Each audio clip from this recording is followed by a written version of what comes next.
es que estos dos asuntos, educación popular y sistematización, que era como algo secundario por allá, que se usaba para trabajo en sectores populares, que era el que trabajaba con los pobres, que se decía es esa educación para los que no tiene quien le dé educación. Hemos llegado hoy a un momento en el cual la educación popular se convierte en una propuesta educativa para toda la sociedad y para todas las educaciones. Es decir, hoy la educación popular se hace en todos los escenarios. Entonces uno encuentra profesores de la universidad que son educadores populares. Uno encuentra dirigentes barriales que son educadores populares. Uno encuentra líder campesino que son educadores populares. Uno encuentra maestros y maestras que son educadores populares.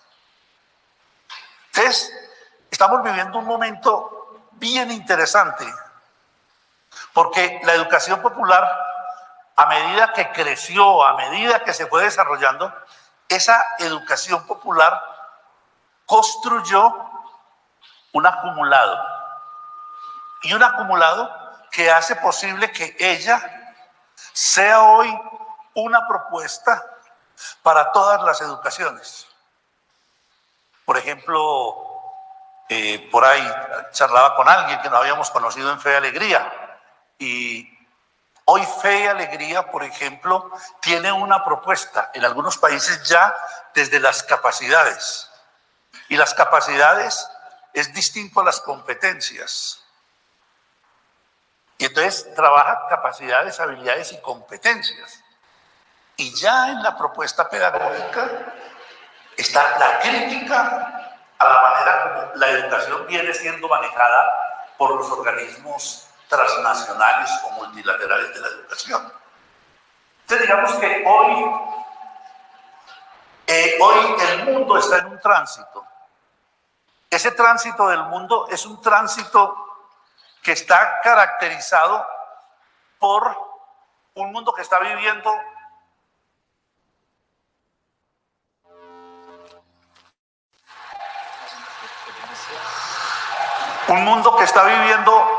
una cuarta revolución industrial. Es decir, la humanidad ha tenido en los últimos 300 años tuvo dos revoluciones industriales, la del vapor y la de la electricidad. Y en los últimos 50 años ha vivido dos revoluciones industriales.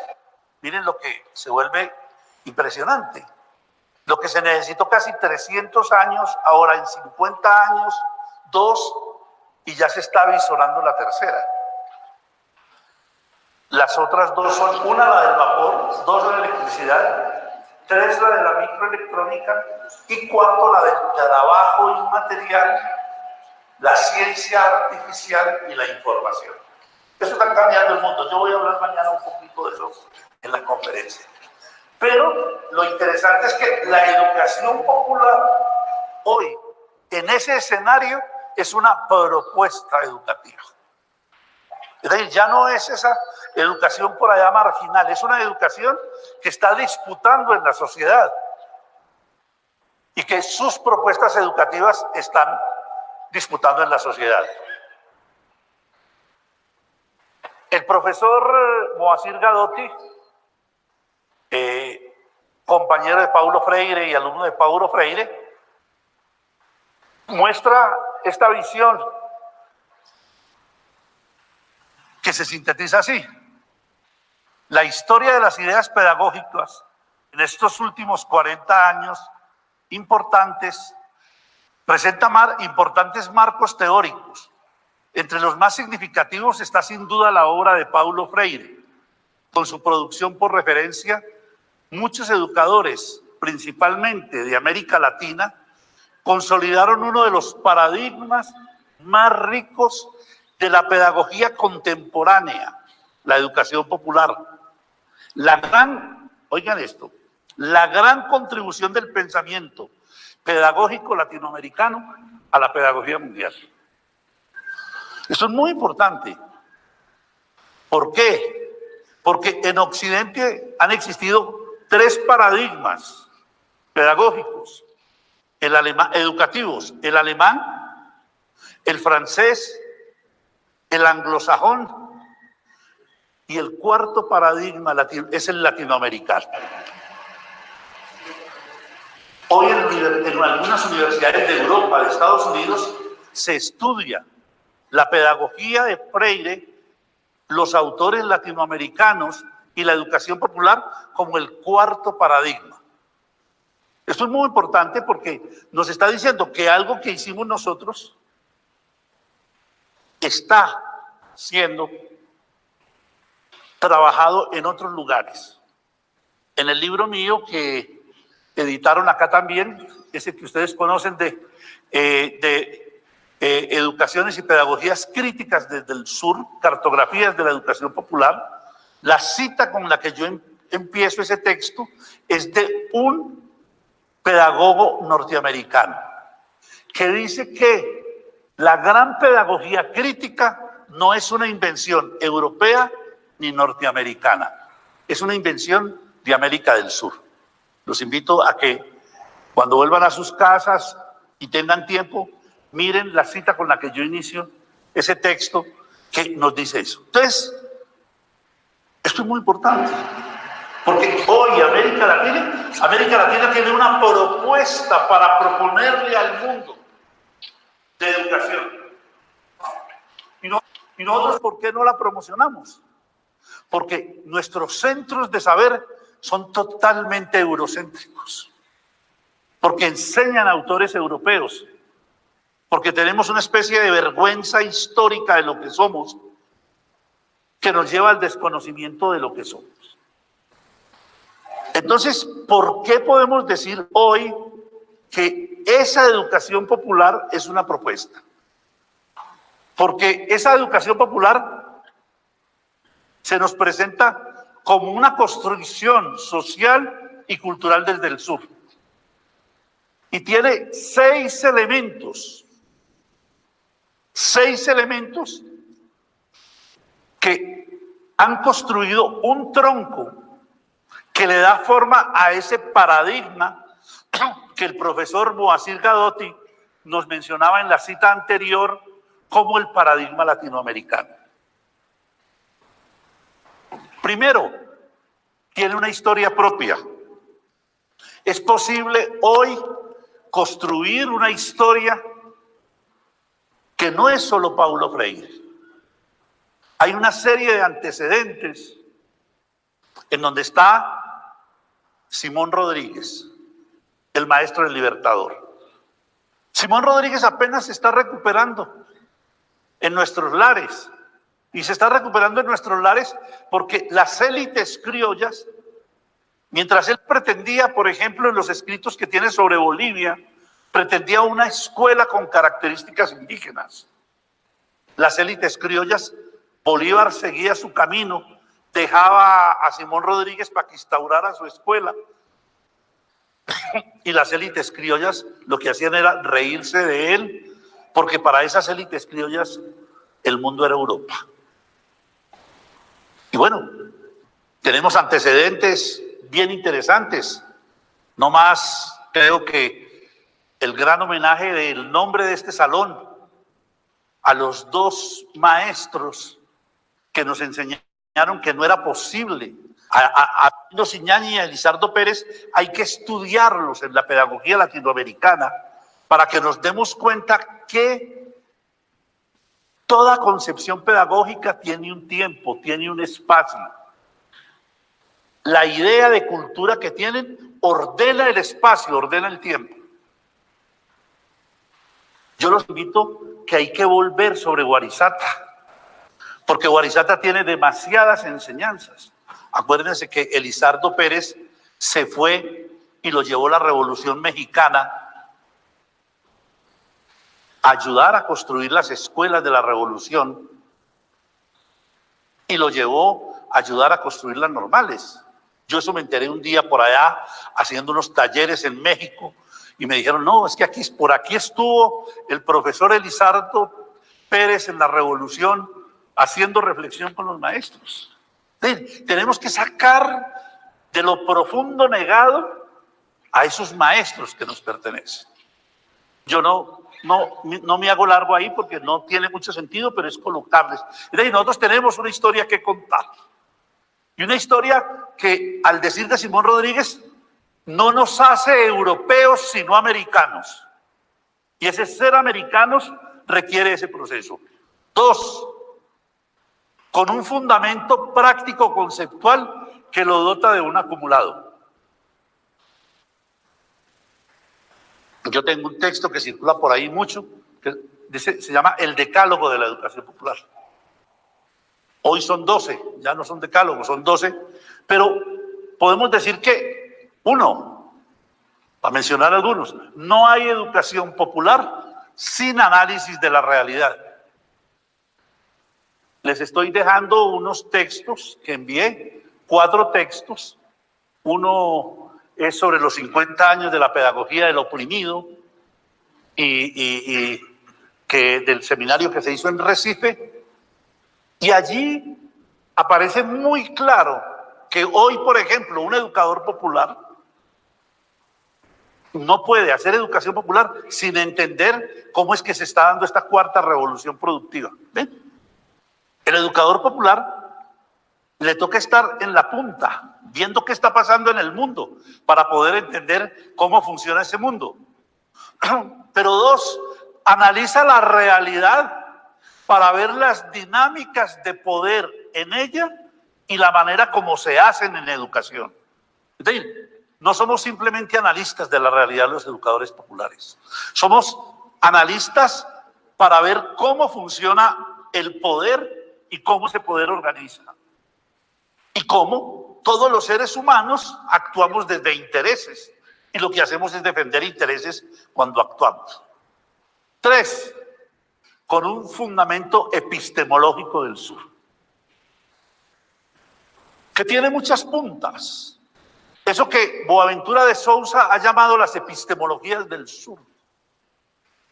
Mientras el pensamiento europeo construye una mirada única, universal del mundo, acá son los pensamientos de la diversidad. Y hemos ido descubriendo nosotros que tenemos otras lógicas. A mí me impresionan ustedes cada que vengo por acá, cuando lo para a uno a alguien y le dice, venga, es que le quiero contar esto que estoy haciendo. Es la expresión de esa pura diversidad que ustedes tienen y que a veces la timidez, el miedo a la academia no les permite sacar. Pero ese acumulado tiene que salir. Pero también esos fundamentos. En estos días que andamos en crisis de los progresismos y las izquierdas latinoamericanas, el educador popular, y esto se lo aprendí yo al padre Fernando Cardenal, el educador popular fundamentalmente entiende que lo que regula la política es la ética. Y entonces es un proyecto ético de transformación. Por eso cuando el padre Cardenal tuvo que denunciar lo que se llamó la piñata sandinista, escribió un bello texto que se llama Soy hijo de Sandino, pero no soy del Frente Sandinista ya, mostrando que la ética no le permitía acompañar ese tipo de política. Y ahí vamos a tener que aprender muchas cosas en América Latina. Y entonces, ese sentido, todos esos elementos nos da otra forma de conocer.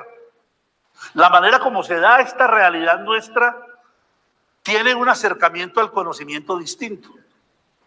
Les van a mandar a todas y a todos los que están asistiendo esas 4 ponencias que yo dejé de trabajos últimos que están buscando una unidad.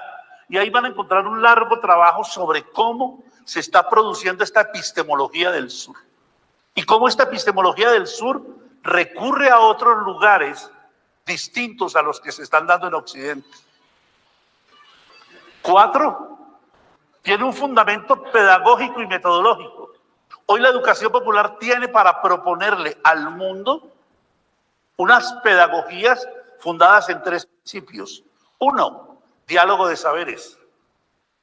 Y ese diálogo de saberes construye la intraculturalidad. Yo no soy nadie si no he construido los referentes con los cuales yo construyo la vida y los sentidos de la vida. Pero 2, confrontación de saberes. ¿Por qué confrontación de saberes? Porque en el mundo no hay una sola explicación del mundo. Hay múltiples explicaciones del mundo. Por eso la confrontación de saberes es para la interculturalidad. Yo construyo interculturalidad. Y 3, esa interculturalidad, esa intraculturalidad, solo es posible como expresión en una multiculturalidad.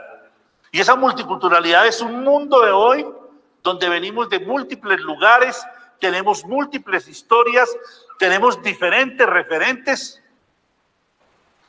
Y por eso yo hago negociación cultural. Entonces hoy hay unas pedagogías que trabajan con esos 3 principios. La propuesta que yo desarrollé con niños, niñas y jóvenes para enseñanza de la ciencia, la investigación como estrategia pedagógica, que si ustedes entran encuentran los videos bastantes en internet, está fundado en eso. Toda la propuesta metodológica es una propuesta. Desde la física, toma la física, pero desde la física elabora todos estos aspectos de la propuesta metodológica. Entonces, esa propuesta metodológica es para todo. En estos momentos en Colombia la estamos utilizando en la Expedición Pedagógica Nacional para reconocer esas múltiples maneras de ser maestro y hacer escuela. 5, desarrolla propuestas investigativas a partir de la práctica. Y esta es la novedad. Eso que llamamos sistematización es una de las propuestas que se ha desarrollado en la educación popular para investigar las prácticas. ¿Qué es la sistematización entonces? La sistematización es una forma de investigar las prácticas. Y esto se vuelve bien interesante, porque la práctica nunca había sido muy reconocida en Occidente. Yo les decía esta mañana, conversando algunos, que en uno de los textos que les estoy dejando, yo muestro cómo para Aristóteles, el lugar máximo era la teoría, porque era el lugar en donde estaba el filósofo. Y ese filósofo era el que podía dirigir el mundo. Y ahora entonces esa práctica comienza a tener un nuevo lugar. Ya no es la subordinada, porque la práctica siempre terminó siendo subordinada. Subordinada de la teoría, subordinada de la experimentación, subordinada de la acción, subordinada de los sistemas intrasubjetivos. Y ahora la práctica viene a hablar, la práctica va a hablar. Y la práctica va a hablar porque hace posible esas otras epistemologías. Y esa investigación nos comienza a mostrar esas otras epistemologías. Entonces, la sistematización es una forma de investigar las prácticas. Y esa va a ser una de las mayores dificultades, porque como a nosotros nos han enseñado que investigar es solo aquello que tiene el método trazado por la universidad, y acá estamos encontrando otro camino. Y hay un cierre ahí de la educación popular, y es que la educación popular construye sistemas de identidad. Y en los sistemas de identidad se ha venido encontrando que lo lleva a la interdisciplinariedad y a la transdisciplinariedad. Es decir, el que tiene en una perspectiva de educación popular una unidad productiva, por ejemplo, de leche, tiene que hacer presente en esa leche no solo los procesos del conocimiento, de la química, de la biología, de todos los desarrollos, de los microbios, de la producción. No, es eso, pero además esa producción está ligada a un lugar social que nos muestra ese mundo pluriverso. Por eso no es lo mismo si yo sistematizo una cooperativa como tenemos en Colombia algunas en el movimiento sindical, una cooperativa de seguridad y soberanía alimentaria y de agricultura limpia, no solo como el producto, sino la manera como vuelve a tejer tejido social esas experiencias. Entonces las experiencias de educación popular son experiencias que dotan de identidad. Al dotar de identidad nos colocan en un horizonte del conocimiento que a través de lo pluriverso nos muestra esa epistemología del sur. Entonces,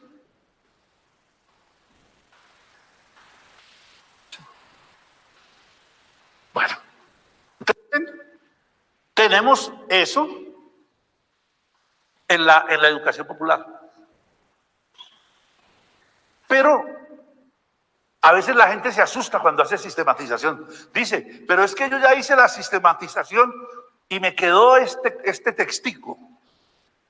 Aquí hay que decir, fruto de que como hemos avanzado en la sistematización tiene niveles diferentes. Pásame dos, la siguiente y la siguiente es. ¿Ven? Si ustedes ven, es una cebolla de huevo. En la cebolla de huevo, si ustedes ven, si uno destapa, tiene capas. Y al final está un huevito así pequeño, que es la semilla que dio origen. Para nosotros, esa semilla en la sistematización que da origen es la práctica. ¿Y qué hago yo? Miren que yo cruzo los tres elementos de la propuesta pedagógica de la educación popular: diálogo de saberes, confrontación de saberes, negociación cultural. Y lo voy viendo cada que doy una vuelta. Por eso, yo tengo la práctica y la práctica sola no habla. Yo tengo que aprender a que la práctica hable. Entonces, yo le hago preguntas a la práctica. Cuando yo le hago preguntas a la práctica, da una vueltecita con las preguntas y me hace la segunda capa de la cebolla. Me hace una organización de la primera descripción de la práctica. Por eso muchos de los que trabajaron, porque la experiencia de Bolivia es inédita y hay que sistematizarla, a la experiencia de ustedes hay que hacerle sistematización a la sistematización. Porque es la primera vez en América Latina en donde se colocan en juego con 50.000 maestros un proceso de sistematización. Y aquí ustedes van a tener que ir haciendo la reflexión para poder darle cuenta de esa sistematización como proceso formativo. ¿Ven? ¿Qué pasa cuando a la práctica yo le hago preguntas e intento responderlas? Me aparece un primer ejercicio de descripción de la práctica. Y eso ya es un camino de sistematización. Eso ya es sistematización. Cuando yo salgo y no miro solo, sino que no me miro a mí mismo, sino miro la práctica y le doy un contexto y un sentido. Ese es un primer nivel de sistematización. Pero el peligro es quedarse ahí. Pero este primer ejercicio lo que me permite a mí es encontrar la fuerza que tiene mi práctica y el valor mío que la creé. Por eso, en este primer ejercicio, la sistematización me hace sujeto de la historia, de mi propia historia. Cuando yo me reconozco que soy actor en la práctica que realizo. Entonces, Muchos podrán decir, ay, es que yo avancé, hice una primera descripción y me quedé ahí. Entonces hay que comenzar a darle la vuelta. Y hay que darle la vuelta en el sentido de que esa práctica reflexionada hay que elevarla a un nuevo nivel. Por eso cuando usted ha comenzado a describir la práctica y vuelve a la práctica, vuelve con nuevas preguntas. La pregunta es el dispositivo fundamental de la sistematización. Y ella va cambiando y se va haciendo nueva en cada momento. Por eso, ¿qué hago yo con la práctica reflexionada en ese segundo nivel? Mire lo que me arroja, la experiencia. ¿Qué es la experiencia? La experiencia es lo que está después de la práctica cuando se ha reflexionado. Y entonces me aparece una primera experiencia en donde yo fácilmente no reconozco lo que estoy haciendo, pero comienzo a encontrar a través de las preguntas cuál es la unidad. Y si ustedes ven, ¿qué sigue de la experiencia? Volverla a saber. ¿Y qué sigue del saber? Volverlo conocimiento y teoría. ¿Y qué puede llegar a ser? Producción de metateoría. Yo esto lo aprendí no porque me senté a leer libros, sino que un día acompañando un proceso de sistematización de una fundación en Medellín, la Fundación Combos, que hace trabajos con niños de la calle y chicas al borde de prostitución, y comenzamos a sistematizar lo que ellos llevaban. Salieron unos libros preciosos que hoy se estudian en las facultades de ciencias sociales para el trabajo con niños de la calle, porque replantearon la teoría. No solo produjeron teoría, sino que produjeron una metateoría. Cambiaron las categorías, encontraron otras categorías para poder explicar el mundo que habían creado con su práctica. Les recomiendo que los busquen. Se llama A-Seres de Resistencia. Son 4 tomos. Están colgados en internet.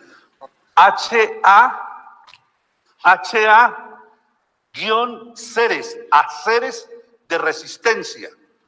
Y entonces muestra cómo se trabaja en la escuela, muestra cómo se trabaja en comunidad, muestra cómo se trabaja con mujeres. ¿Ven? Entonces, miren, yo lo que les preguntaría ahí en un minuto es, los que han hecho experiencias de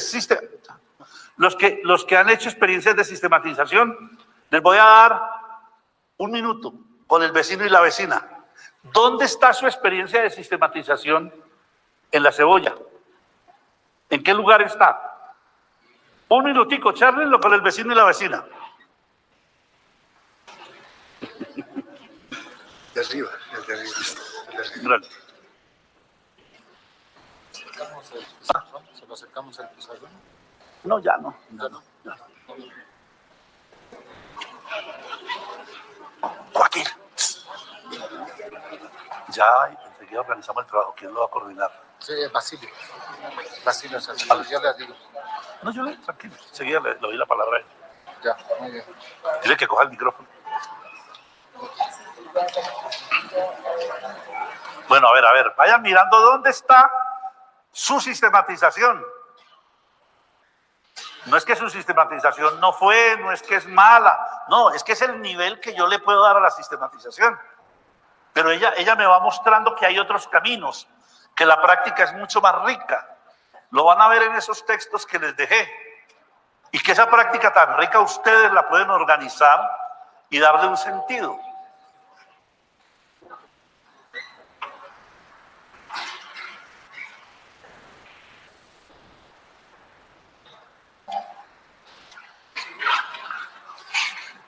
Piensen, si usted se hizo las preguntas a su práctica, si hizo una primera descripción, si hizo nuevas preguntas, mira lo que le pasa a uno cuando hace nuevas preguntas. vuelve a la práctica, pero esa práctica ya no es la misma. Es una práctica 2, porque con las preguntas y lo que me ha permitido hacer a mí, me lleva a otro lugar. ¿Cómo? Cuando yo le hago nuevas preguntas, ya lo que reflexiono yo es este nivel de descripción que hice. Y las preguntas me empujan para que se convierta en experiencia. ¿Qué es esa experiencia? Es cuando yo ya alcanzo a hacer conceptualizaciones. Una de las cosas más bonitas, al menos en la concepción que yo me muevo de sistematización, es que la teoría no está al comienzo, la teoría está al final. Si ustedes han visto en la parte conceptual del libro que editaron acá, yo utilizo a Alicia a través del espejo, y cuando comienzo eso, nos muestra que el rey quiere escribir, y Alicia entra y le hace escribir al rey, y el rey le dice a la reina: este lápiz, ¿qué le pasará? Escribe las cosas que yo no quiero. ¿Ven? Eso nos pasa cuando la sistematización, otros nos colocan la teoría, otros nos dicen qué es lo que significa y cuáles son los sentidos que da. Entonces, y la reina le dice: ¿y qué dice? Y dice: el equilibrio es muy deficiente, se desliza por la chimenea. Eso tenía sentido para Alicia, pero no tenía sentido para el rey. Y el rey termina cansado. Y eso es lo que nos pasa en las experiencias de sistematización. Cuando los otros le entregan el sentido a lo que yo tengo. ¿Me perdonan? Lo acabo de decir en esa cosa de la titulación que me dieron. Es en la sistematización, muchas de las universidades lo que terminan haciendo son tesis en las cuales las tesis dan cuenta de los marcos teóricos de los maestros que asesaron la tesis, pero no dan cuenta de qué pasó en la práctica. Y la tesis sirve para graduarse, y sirve para que le suba el sueldo a uno, pero no sirve para la vida, ni para cambiar el mundo, ni para cambiar la práctica. ¿Todos tienen ya ubicado eso? Porque vamos a ir hacia el taller por ese camino. ¿Tiene claro cada uno hasta dónde llegó en su sistematización? Entonces, miren que yo puedo llegar a una producción de metateoría. Les decía yo esta mañana que estamos escribiendo un texto con 5 personas, un brasilero, un argentino, Mario Rodríguez, boliviano, un mexicano y yo, esas epistemologías que surgen de la práctica y cómo hay nuevos métodos investigativos que salen de la práctica. Por eso la cebolla puede llegar hasta ser metateoría, es decir, hacer teoría de la teoría. Hoy estamos discutiendo, por ejemplo, en educación popular, lo de epistemologías del sur. Estamos discutiendo con los que dicen que no hay epistemología. Y estamos mostrando muchas epistemologías. Entonces, ¿qué es la importancia de esto? La importancia de esto es que vuelve investigador al actor de la práctica. Y los sentidos se dan y los descubre el actor de la práctica. Es un camino maravilloso. ¿Por qué? Porque nos devuelve a que somos seres humanos integrales, que la teoría y la práctica la tenemos todos. Antonio Gramsci, en 1920-23, decía: todos los seres humanos somos filósofos. Porque podemos explicar lo que hacemos. Lo que pasa es que no nos lo explicamos porque nos han puesto unos códigos muy complejos en la academia, y a mí me da miedo sacar lo que yo hago, porque ¿qué dirá ese profesor que estudió en Europa? Ay, ¿qué dirá ese profesor que es tan duro y tan bravo? cuando yo saque este conocimiento. No. Hoy estamos planteando que las prácticas hablan, que la boba de Occidente hoy comenzó a hablar y que lo que está haciendo hablar a la boba de Occidente es la sistematización. La práctica de cualquier ser humano en múltiples. A mí me han pasado cosas bellísimas con gente de biología, con gente de matemáticas haciendo sistematización.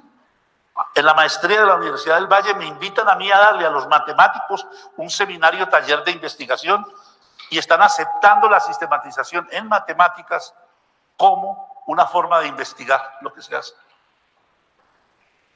O sea, entonces, esto es muy importante lo que ustedes están haciendo. Y lo que ustedes están haciendo es posible de reencontrar teoría y práctica. Y eso significa otro camino para hacer.